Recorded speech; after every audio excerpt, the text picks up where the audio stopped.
जो पिछली 70 साल कांग्रेस ने राज किया तो बीजेपी का डंडा दिखाते रहे और अपना झंडा मुसलमान को थमाते रहे। मैं ये पूछना चाहता हूँ, अब सुधांशु जी से भी मेरा सवाल है कि मोदी जी हर चीज की गारंटी देते हैं पिछले चुनाव में, क्या सुधांशु जी इस बात की गारंटी देंगे कि हमारी मस्जिदों पर कोई परेशानी नहीं आएगी, मदरसों पर कोई परेशानी नहीं आएगी?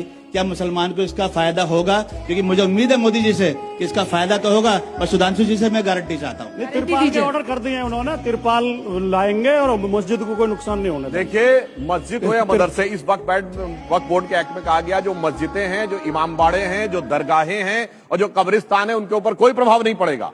और जिस चीज को ये लोग मुद्दा बनाते वो भी मैं कहता हूं, हमारी सरकारों ने, योगी जी की सरकार आई, केवल इल्लीगल मदरसों पे कार्रवाई की थी। भाई इल्लीगल, अगर रजिस्ट्रेशन ही नहीं है तो गलत है ना। अगर रजिस्ट्रेशन दिखाओ कोई समस्या नहीं है। अभी तक तो जो प्रॉपर्टी है उसमें आधी अनरजिस्टर्ड है, तो फिर क्या कीजिएगा? हाँ, तो मैं बताता हूँ कैसी कैसी है जिसको अपने में काउंट करने लगते हैं। ताजमहल पे दावा कर दिए थे, कहेंगे छीन लिया।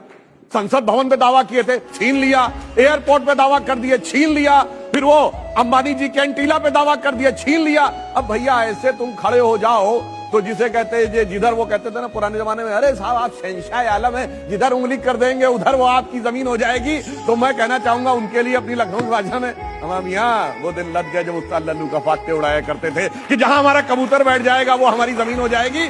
अब कागज पे साबित करके ईमानदारी से होगा, बिल्कुल मिलेगी। और मैं पूछना चाहता हूं, भाई वक्फ बोर्ड से इतनी जमीन है, भारत का नहीं दुनिया का सबसे अमीर बोर्ड है, दुनिया का सबसे ज्यादा जमीन। कितने हॉस्पिटल चल रहे हैं, कितनी लाइब्रेरी चल रही है, कितने यूनिवर्सिटीज चल रही हैं, मुस्लिम बच्चों के लिए पढ़ाई लिखाई के लिए क्या चल रहा है? जैसे कहा कि हमने कहा मुस्लिम बेवाओं के लिए, डाइवोर्सी वुमेन के लिए, अनाथ बच्चों के लिए कितने अनाथालय चल रहे हैं। और तो छोड़िए, मंदिरों में तो भंडारे चलते हैं, कितने भंडारे चल रहे हैं सुबह से शाम तक। यह समझ में आता है दूसरे क्या खिलाएंगे, सब खा गए।